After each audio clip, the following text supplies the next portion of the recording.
All right. How are we looking? We got some new stuff going on. Sure, fine, whatever. Well, getting more equipment. I have a new setup. I should have it soon set so that let me make sure. Well, yep, okay. I should be able to stream from my PlayStation. I'm putting a lot of work into this. It's even more complicated than I thought it would be. So bear with me. Probably gonna move some things around, make this a little bit more manageable. But right now, we'll see how this goes. There's a lot going on. New York has fallen to a socialist. I don't see much of a difference between this guy and a communist, but I guess we'll see. And then the Supreme Court, I haven't seen a ruling yet, but they are trying to see if Trump can even do what he does best, which is tariffs. And then we'll see how things go from there.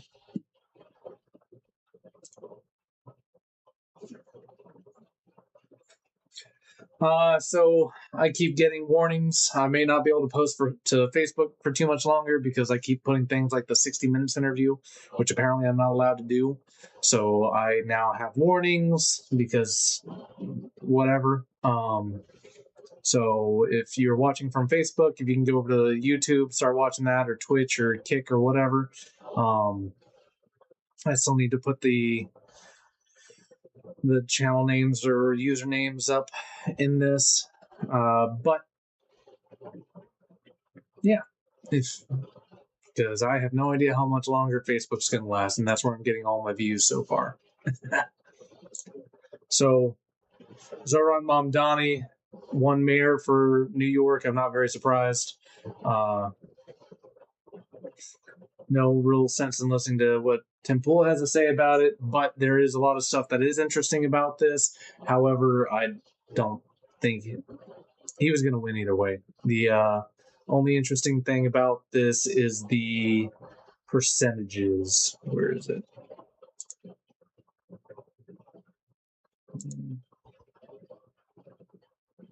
Basically, Cuomo got, I think it was 48% of the vote, and 48% of the people who live in New York were born in New York. So, very interesting number. Also, not surprising with everything that's been going on there. So, they rigged it. Let me swap this around.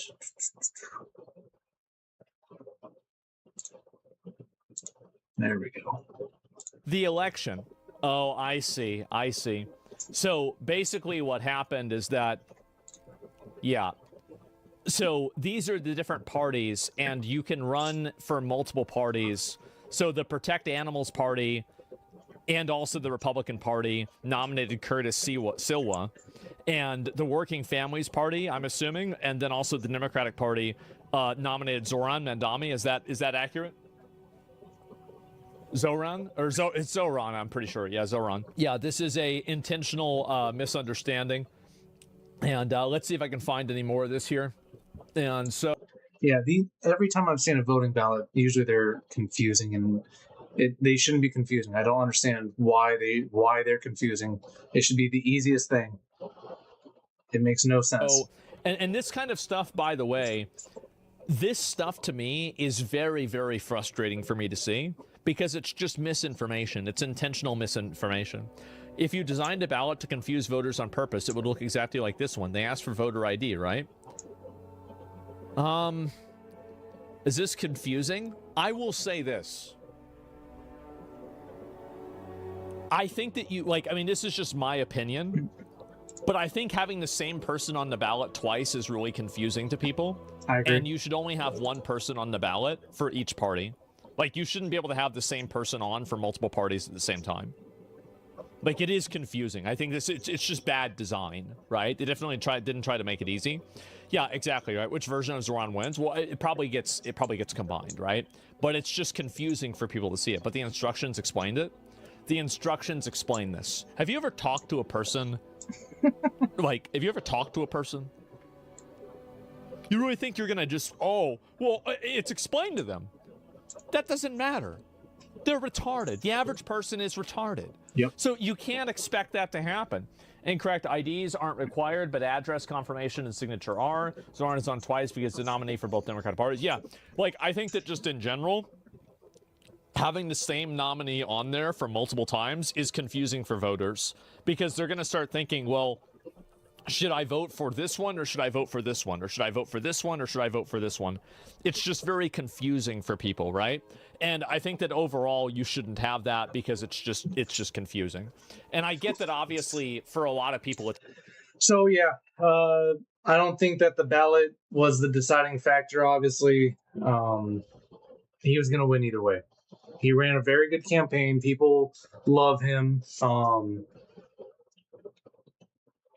Very young, very charismatic, very well spoken, very eloquent, and seems very smart. I don't agree with anything that he's doing or saying, but he seems very smart. So, what's going on here?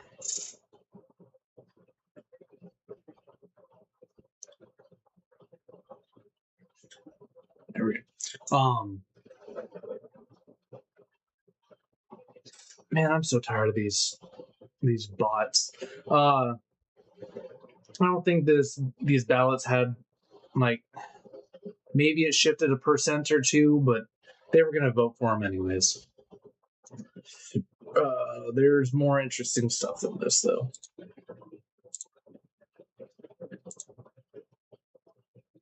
Maybe this is it. Oh man. Zoran Mandami is listed twice on the ballot. Well, let's see what the odds for him winning are. Let's pull it up. $400 million have been invested, or I don't know, wagered, I guess maybe, on the New York mayoral election. Zoran has a 94% chance of winning. So if you didn't know, Polymarket and I think Kalshi or something like that, they have been, it's betting sites, and you can bet on just random things, and where people are putting their money is where the true polls are, right? Because people are actually betting on this, and they have been right most of the time. So when it comes to elections and whatnot, they were actually wrong about a few things yesterday, but typically they're correct. There you go. Holy shit. Yep. New York is cooked. I mean, if they're cooked, then they deserve to be cooked. It's their right to be cooked.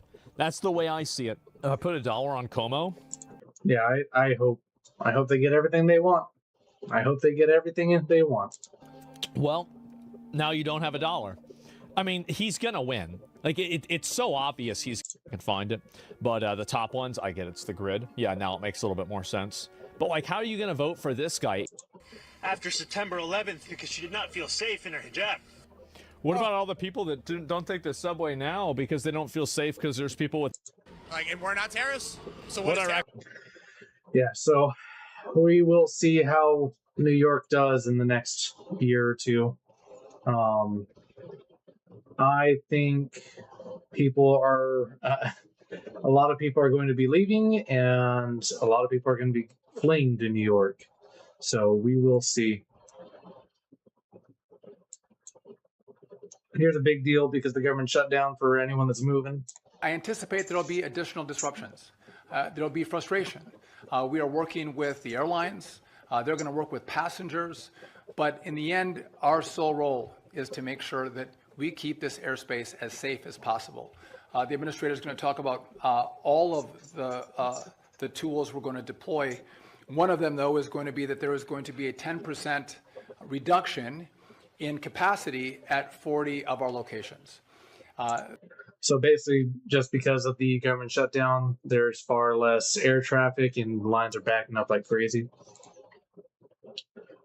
I have not seen this yet. Now to our top story. The Supreme Court heard arguments today on the legality of President Trump's sweeping tariffs on foreign imports. President Trump has cited 1977's International Emergency Economic Powers Act, which gives him broad control over the country's finances during a national emergency. But justices from both sides of the ideological spectrum were skeptical of the president's authority to issue tariffs without input from Congress. Yesterday, White House Press Secretary Caroline Leavitt suggested there's a backup plan. The White House is always preparing for Plan B. It would be imprudent of the president's advisors not to prepare for such a situation. With that said, we are 100% confident in the president and his team's legal arguments in the merits of the law in this case. CBS News legal contributor Jessica Levinson joins me now. So, Jessica, what is the key legal question in this case, and what stood out to you from today's argument? Yeah, I don't understand any of the arguments for this. I really don't. Key legal question is whether or not the president has the power to unilaterally impose tariffs under this 1977 law, the IEEPA, even though it doesn't use the word tariff and it's never been previously used to impose. Anything that's foreign policy falls under the president's jurisdiction, as far as I know. Impose tariffs. What stood out today is, I think, exactly what you said in the intro, which is that I saw skepticism across the aisle in this case, or across the ideological spectrum. I think what we saw is the three liberal justices be pretty united in their skepticism of whether or not President Trump or any other president has the power to look at the statute, say there's a national emergency, and then try and impose these sweeping tariffs. I think what you also saw is some of the justices on the more conservative end of the spectrum trying to figure out, if you allowed the Trump administration to do this, where would the limiting principle be? Because, of course, this is Congress's power to give. All the way back to the Constitution. The Constitution says it's Congress that has the power to impose taxes and tariffs and regulate foreign commerce. So the question is, did Congress give enough of direction to the president to say, this is what you can do with respect to this particular statute? So we heard Caroline Leavitt talk about Plan B. If the justices say, look, it seems like a pretty flimsy argument. I don't really. I don't know. Again, the president should have all the powers of foreign policy, and tariffs should fall under that. So I don't really understand. I guess somebody that knows more than me say something. I don't know. President Trump can't impose this using this law. What options does the White House have to issue tariffs? So two big options. One, look to another law. There are other laws that use the word tariff. There are other laws that have been previously used to impose tariffs. The other is to try and go to Congress once they get back in session and say, give me more authority, give me clearer authority, delegate authority to me, the president, in this situation to impose tariffs. Okay. This is interesting. Paris. This is the Paris they don't show you on TV. No, you can't tell this is Paris. This is Lomé or Cote d'Ivoire or someplace in Africa, bro. That's Paris? Oh, I can tell by the words. There's a lot of black people there. Yep. It's like I'm in Nigeria or Africa or something. What the fuck is this? You don't like Paris, bro? No, bro. Wait a minute. So this guy went to Paris to get away? No shot. Oh, no. This is a real Paris. No. Wow.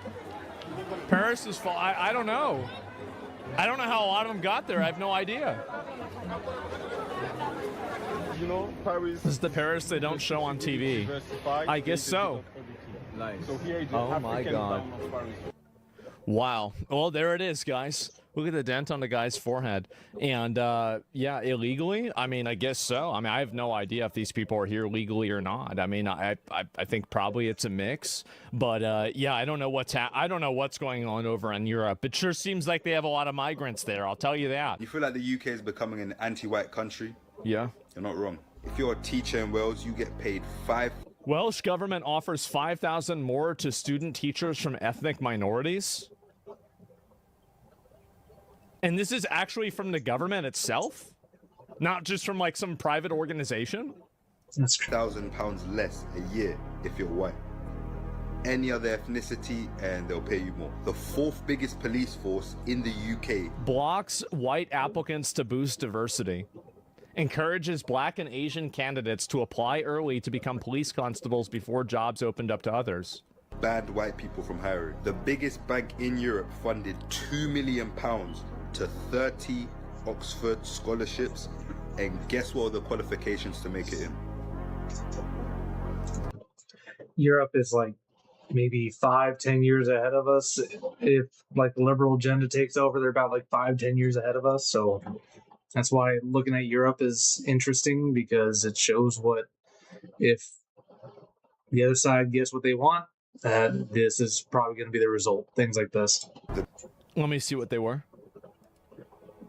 To be eligible for the Stormzy Scholarship, one must have one of the following categories. You basically, so you have to be black, African, or black in one way or another. Yeah, this is, I actually think this is what's going to radicalize people more than anything else, is like this like casual normalization of advantages provided to groups of people that somebody is not a part of. I think that's what really radicalizes people faster than I agree, and this is why Nick Fuentes is starting to gain so much traction, and I'm hearing more from him. And oh God, I don't know if anyone wants him to gain more traction. Oh God, than anything else. The biggest It's absurd. It broadcasting is. platform in Absolutely Europe absurd. banned white people from applying for a trainee role. Not one, but two members of the Scottish government stood up in front of Parliament and complained about how there was too many white people in and about every role and job and position, even when there's 17 times the amount of people of colour in UK Parliament today than there was in 1987. Yeah, of course. The UK police force has... See, this is, I think, the reason why you see a lot of white identity politics that have happened now. It's because a lot of these racial groups have been playing identity politics games and racial identity games forever. And now you have people like, you know, Nick Fuentes fans, etc., that are like, okay, well, if you're going to play the game, we're also going to play the game. And now you have everybody that's playing the identity politics game. And I think this is a bad thing. Like, again, I know that identity matters and people want to have their identity reinforced and everything like that. But the moment that you start adding privileges and benefits to being of an identity, well, then you're going into very dangerous territory. And I think that's very clearly what's going on here, right? They might not like it. Yeah, people are not going to like whenever everybody has a racial identity, especially whenever it's the majority race has a racial. Yeah, and we don't need that here in the States. We're not about that. We shouldn't care about that. We didn't care about that any of that until recently. It's miserable. It's miserable. There's no reason for it. Let's see. Anything else going on? Because right now,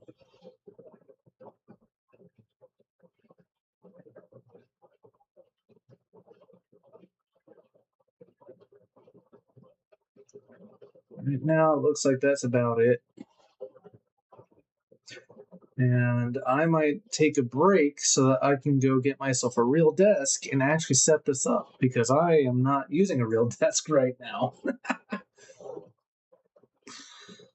So I have a lot more equipment coming, and I got a lot of work to do, so we will see. I think tonight's going to be a short night.